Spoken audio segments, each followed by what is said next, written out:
बाल दिवस की सभी को बिलेटेड शुभकामनाएं। आज से 13 दिन पहले 14 तारीख को हम सभी ने बाल दिवस मनाया। कुछ ना कुछ स्पेशल किया अपने बच्चों के लिए। किसी ने घर पे कुछ स्पेशल पकवान बनाए उनके मनपसंद, किसी ने कुछ बाहर से स्नैक्स मंगवाया, किसी ने कुछ गिफ्ट्स दिया, कुछ चॉकलेट, कुछ टॉफ़ी, कुछ ना कुछ अक्सर अधिकतर घरों में दिया गया। ये वीडियो बाल दिवस से 13 दिन बाद आज इसलिए बनाया जा रहा है क्योंकि वीकेंड ही मौका देता है हम सभी को जीवन की आपाधापी के बीच कुछ ठहरने का, कुछ ठहर कर कुछ सोचने का, कुछ मंथन करने का, कुछ बेहतर करने के लिए, कुछ बेहतर नए पहल के लिए। तो ये वीडियो उन सभी माता पिता के लिए जो अपने बच्चों के लिए बहुत बहुत ज़्यादा मेहनत करते हैं। वो सभी माता पिता, वो सभी दादा दादी, नाना नानी, वो सभी अभिभावक जो रात दिन तमाम कड़ी मेहनत करते हैं कि उनके बच्चों को बेहतर शिक्षा मिले और उनकी ज़रूरतें पूरी हो सके, उन्हें अच्छा जीवन मिले। तो ऐसे में सभी ऐसे अभिभावकों से आग्रह है ये कि अपने व्यस्ततम जीवन से कुछ समय निकालकर वो तमाम अन्य मुद्दों को दरकिनार कर इस विषय पर मंथन करें कि अपने बच्चों को कैसी धरती, कैसा पर्यावरण हम विरासत में देने जा रहे हैं। क्योंकि हालात बताते हैं कि सिर्फ 15 से 16 साल हमारे पास मात्र बच रहे हैं अपने बच्चों को नरकीय जीवन देने से रोकने के लिए। नरकीय जीवन मतलब ये कि आज से 15-16 साल बाद जिस रफ्तार पे हम धरती को मार रहे हैं अपनी बेफिक्री के कारण, या फिर अपनी सुख सुविधा, उपभोग, विलासिता, या फिर फैशन में बने रहने की अंधी दौड़ के कारण, ऐसा दिखाई दे रहा है बहुत स्पष्ट कि मात्र 15-16 साल बाद, यानी हमारा जो 15 से 20 साल का बच्चा जब 2042 में 20 साल बाद जब वो 35 से 40 का होगा, तब तक प्रकृति का विनाश चक्र उस स्थिति में पहुंच चुका होगा जब इसको रोक पाना असंभव हो चुका होगा। यानी यूँ कहें कि एनवायरमेंटल डाउनस्लाइड इररिपेरेबल और इरिवर्सिबल हो चुका होगा। जीवन बहुत बहुत बहुत कठिन हो चुका होगा। बहुत सारे शहर डूबने के कगार पे पहुंच चुके होंगे। बहुत सारे शहर, बहुत सारा हिस्सा डूब चुका होगा। 2050 तक जिन शहरों के डूबने का अंदेशा, उनमें हमारा कोचिन, मुंबई भी शामिल है, सूरत, ये तमाम शहर शामिल हैं। 20 साल बाद, यानी जब वो 2042 में जब वो अलग अपने अपने 35 या 40 का हो रहा होगा, तब नई बीमारियां उपज रही होंगी ग्लोबल वार्मिंग के कारण। बहुत सारे नदियां सूख चुकी होंगी, बहुत सारी नदियां सूखने के कगार पे होंगी। ग्लोबल वार्मिंग के कारण मिट्टी की उर्वरकता घट चुकी होगी, उपजाऊपन कम हो चुका होगा, मौसम बदल चुके होंगे। इन मौसम के बदलने के कारण, मिट्टी के उपजाऊपन कम होने के कारण फसल की जो प्रोडक्टिविटी होगी वो कम हो चुकी होगी। एयर पोल्यूशन का शायद ये आलम हो कि हमसे कहा जाए कि साहब ऑक्सीजन सिलेंडर लेके सोइए और जगिए। क्योंकि अभी 5-6 साल से पहले से हम सुनते आ रहे हैं कि दिल्ली में कहा जा रहा है कि अपने बच्चों को सर्दियों में बाहर खेलने न भेजे पोल्यूशन के कारण, या फिर पोल्यूशन के कारण घरें और स्कूल्स भी बंद कर दिए जाते हैं, मात्र पराली नहीं, इन एयर पोल्यूशन के कारण। तो शायद 20 साल बाद वो स्थिति आ जाए जब बोला जाए कि सुबह शाम ऑक्सीजन सिलेंडर लेके चलिए। पानी का लेवल बहुत घट चुका होगा, पानी और जहरीला हो चुका होगा। हर तरफ इनऑर्गेनिक वेस्ट का अंबार खड़ा हो चुका होगा, क्योंकि हम ये देख रहे हैं कि आज 20 साल बाद की जब हम बात करते हैं तो आज हम देखते हैं कि हर तरफ बहुत ज़्यादा इनऑर्गेनिक वेस्ट क्रिएट हो रहा है। ये इनऑर्गेनिक वेस्ट हमारी मिट्टी, पानी, हवा को जहरीला बना रहा होगा। बहुत सारे जीव जंतु विलुप्त हो चुके होंगे। हमने देखा, हम लोग के बचपन में जो गिद्ध दिखाई देता था अब वो नहीं दिखाई देता। मधुमक्खियों की संख्या कम हो रही है। 20 साल बाद ये एक और बहुत बड़ा असर दिखाई देगा समुद्र के बढ़ते तापमान के कारण, फाइटोप्लैंक्टॉन्स के मरने के कारण। फाइटोप्लैंक्टॉन्स हम लोग ने चर्चा करी, बहुत छोटे प्लांट लाइक जीव होते हैं जो अपना खाना खुद बनाते हैं। फाइटोप्लैंक्टॉन्स के डेथ के कारण ऑक्सीजन जनरेशन की में कमी आएगी, क्योंकि ये 50% ऑक्सीजन जो है वो एक्वेटिक प्लांट्स देते हैं। बढ़ते टेम्परेचर के कारण समुद्र और एसिडिक हो चुका होगा। एसिडिक हो जाएगा तो उसमें तमाम जीव जंतुओं के लिए जीवन और कठिन हो चुका होगा। जो जीव अपने लिए शेल्स बनाते हैं उनके लिए शेल्स बनाना मुश्किल हो चुका होगा। कोरल रीफ्स समाप्त हो चुके होंगे या समाप्त थोड़े बहुत बचे होंगे। कोरल रीफ्स वो नर्चरिंग ग्राउंड्स हैं जहाँ तमाम सी एनिमल्स पलते हैं। प्लास्टिक के अंबार के कारण बहुत सारे सी मरीन एनिमल्स की डेथ हो चुकी होगी। नाइट्रोजन साइकिल भी बहुत बुरी तरह अफेक्ट हो चुका होगा। ये सब तब होगा जब वो बच्चा 2042 में कदम रख रहा होगा। और आज मौका है ये इसको कि इसको रोकने का। आज हम इसको रोक के इसको धीमे कर सकते हैं, लेकिन तब इसको रोक पाना संभव हो चुका होगा। तो इसलिए बाल दिवस का मौका लगा आप सभी माता पिता को जो अपने बच्चों के दिन रात मेहनत करते हैं, उनसे आग्रह करने के लिए कि इस पहलू पर भी गौर करें। ये सब रुक सकता है, ये सब धीमे पड़ सकता है, बशर्ते हम अपनी बेफिक्री त्यागने को तैयार हों, बशर्ते हम अपनी प्रकृति विरोधी जीवन शैली को पर अंकुश लगाने को तैयार हों। पूरी तरह तो नहीं बंद कर सकते, लेकिन अंकुश लगाने को तैयार हों, बशर्ते हम दोबारा सादगी अपने आने को तैयार हों। तो इसलिए ऐसे सभी अभिभावकों से आग्रह है कि अगर अपने बच्चों से सच में प्रेम करते हैं तो बेफिक्री त्यागें, प्रकृति सम्मत जीवन शैली अपनाएं, जिसके लिए बहुत छोटे छोटे कदम उठाने हैं। पहला तो ये कि सुबह उठने से लेकर रात के सोने तक अपने हर एक एक्टिविटी को बहुत करीब से माइक्रोस्कोप के मतलब बहुत करीब से उनका आकलन करें, और उसमें जो भी आपको प्रकृति विरोधी दिखे उसे कम करने का प्रयास करें। मिसाल के तौर पे सुबह उठते ही जो हम ब्रश करना के लिए नल खोलते हैं वो धीमे खुले, लाइट ऑन करते हैं तो लाइट तभी ऑन करें जब ज़रूरत हो। नहाते हैं तो अगर हम 2 बाल्टी से नहाते तो 1 से नहाएं। हम अगर शावर 5 मिनट यूज़ करते हैं तो उसको 3 मिनट यूज़ करें।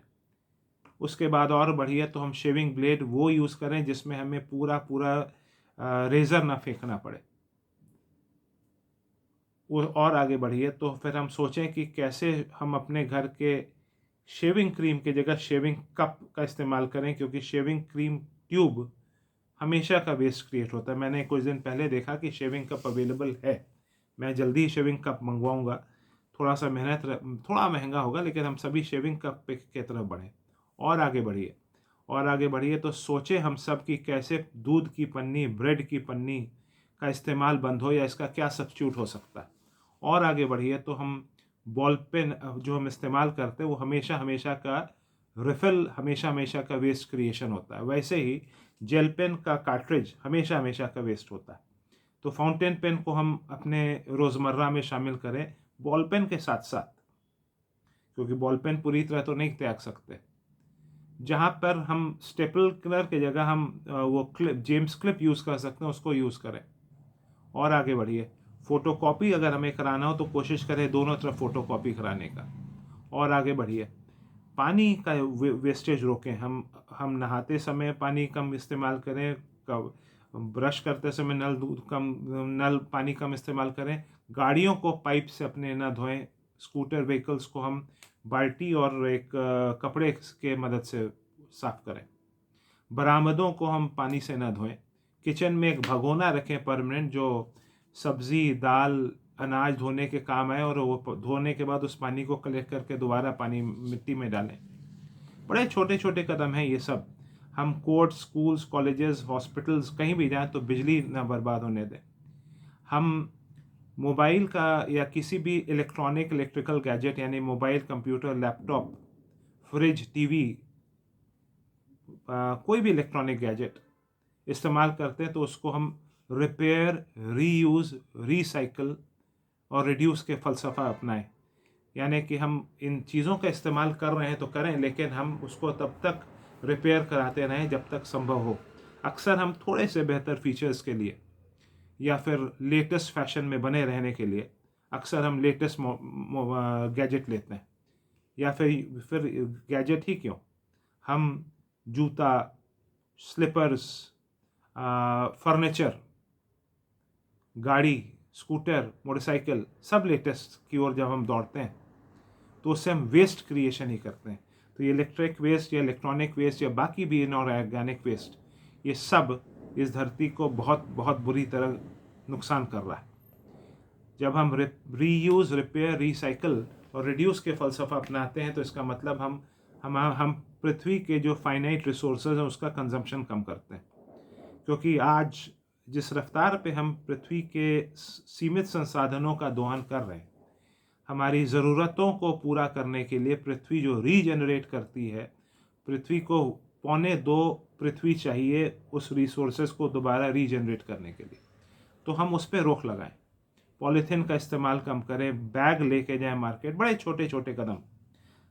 इन चीज़ों पे मंथन शुरू करें कि कैसे पल्पेट के बॉटल्स और प्लास्टिक बॉटल्स का रिप्लेसमेंट हो, कैसे खाने के रैपर्स जो चिप्स वगैरह, बिस्किट वगैरह के आते हैं, उनका क्या रिप्लेसमेंट हो सकता है।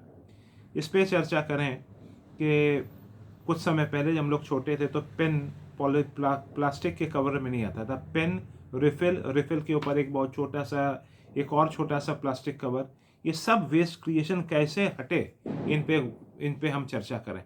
कोई जब हम सब चर्चा करेंगे तो ये एक चर्चा का मुद्दा बनेगा।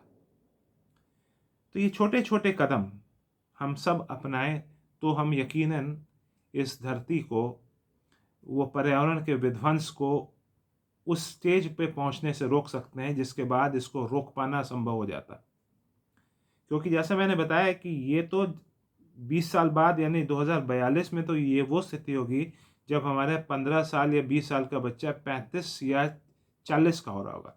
लेकिन उसके 20 साल बाद वो उस समय क्या होगा, ये भी सोचिए कि जब वो 55 से 60 का होगा तब क्या स्थिति होगी। जीवन बहुत कठिन हो चुका होगा। और जब वो उसके भी 20 साल बाद यानी कि जब वो 75 से 80 का होगा तब दुनिया की शक्ल क्या होगी। तो जब आप ये सब सोचते हैं तो आप इस नतीजे पे पहुंचेंगे कि वो तमाम शिक्षा, वो तमाम प्रॉपर्टी, वो तमाम बैंक बैलेंस, वो गाड़ी, वो बंगला, वो सब बेमाने हैं अगर उसको अपने अस्तित्व को बनाए रखने के लिए बहुत जद्दोजहद करनी पड़े। इसलिए मैंने कहा कि जो माता पिता सच में अपने बच्चों से प्रेम करते हैं, जो दादा दादी, नाना नानी, चाचा चाची, ताऊ ताई, बुआ फूफा सही में अपने बच्चों से प्रेम करते हैं, उनके लिए वीडियो है कि अपने जीवन के तरीकों को एनालाइज करें और प्रकृति सम्मत जीवन शैली अपनाएं। आसान नहीं है लेकिन फिर भी कोशिश करें। और जब इन तरीकों को अपनाएं तो ये ना सोचें कि एक व्यक्ति के पानी बचाने से, पॉलीथीन न यूज़ करने से, बिजली बचाने से क्या होगा, एक व्यक्ति के प्रकृति विरोधी जीवन शैली को रोकने से क्या होगा।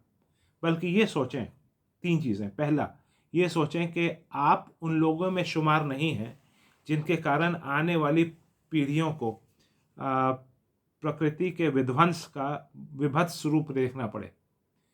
क्योंकि जिस तरीके से हमारे इंडिविजुअल व्यक्तिगत एक्ट्स कलेक्टिवली प्लैनेट को मार रहे हैं, उसी तरीके से हमारे व्यक्तिगत एक्ट्स अगर हम अपना अपना हिस्सा रोक लेते हैं तो प्रकृति बच सकती। यानी प्रकृति का एनवायरमेंटल डाउनस्लाइड का वो स्टेज आने से हम रोक सकते हैं जब ये रोक पाना असंभव हो जाता। दूसरा, ये सोचिए कि आप उन लोगों से बेहतर हैं जो इस धरती को मार रहे हैं। यानी कि आप अपना हिस्सा प्रकृति विरोधी जीवन शैली का कम करके आप उन लोगों की तरह नहीं हैं जो इस भीड़ में शामिल हैं। तीसरा, ये ध्यान रखिए जो गीता में कृष्ण जी ने कहा कि हमें अपना कर्म करना है। हर व्यक्ति अपने स्तर पे प्रकृति विरोधी जीवन शैली कम करे, तब बहुत कुछ हो सकता है। और इन विषयों पे चर्चा करें, क्योंकि ये लड़ाई आसान नहीं है, ये चैलेंज आसान नहीं है। क्योंकि कोई भी राजनीतिक दल के इलेक्शन मैनिफेस्टो में कहीं नहीं शुमार है, या कहीं कहीं थोड़ा बहुत चर्चा ही होगी कि कैसे इस धरती को, इस पर्यावरण को बचाया जाए।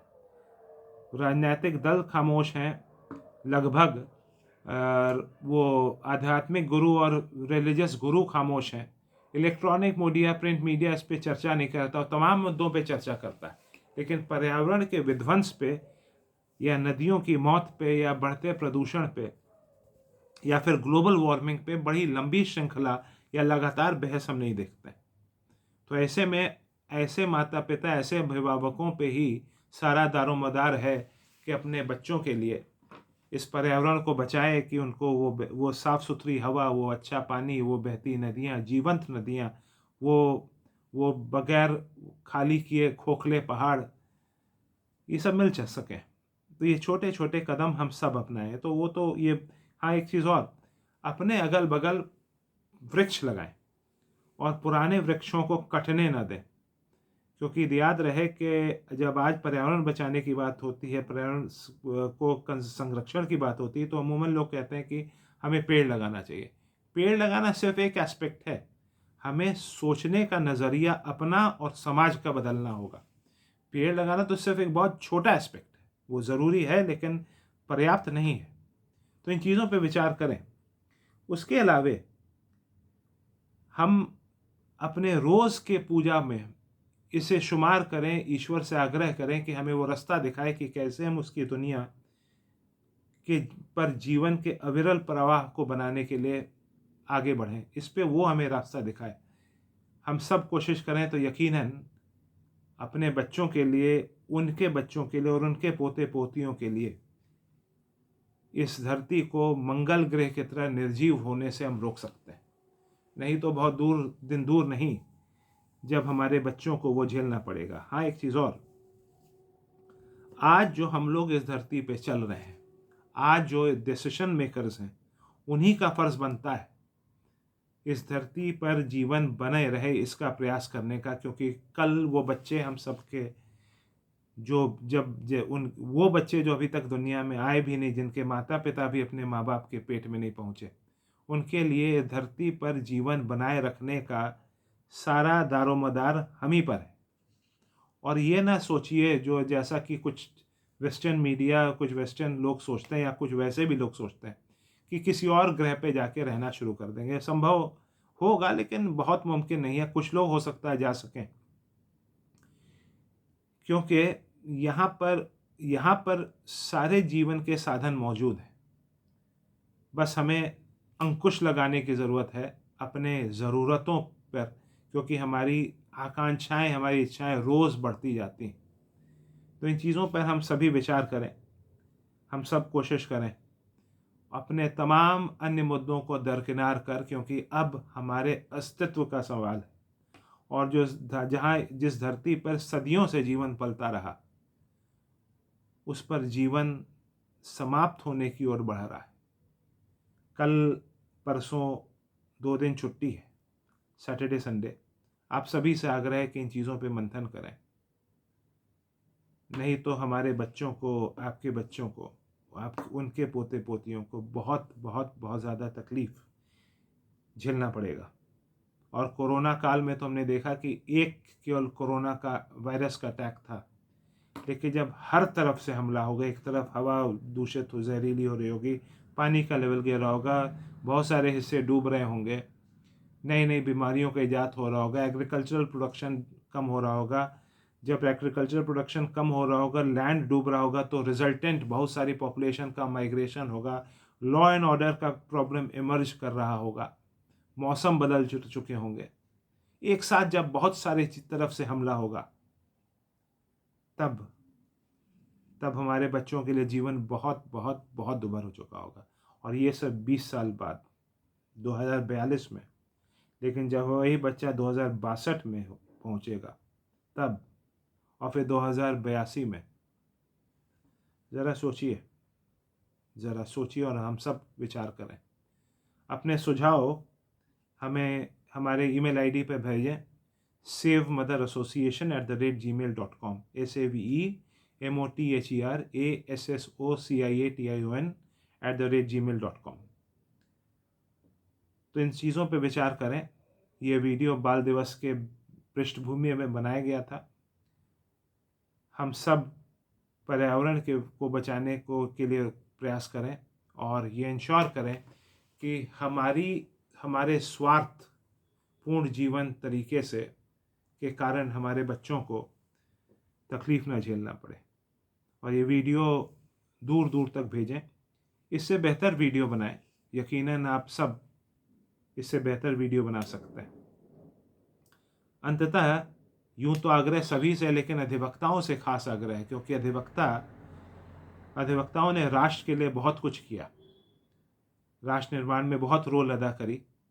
और हम एक ऑर्गेनाइज बॉडी हैं, tehsil, district court, high court, supreme court, और भारत के बाहर जाइए तो अलग अलग अदालतों में। अगर लॉयर्स कमेटी इस विषय में लीड ले तो बहुत कुछ हो सकता है।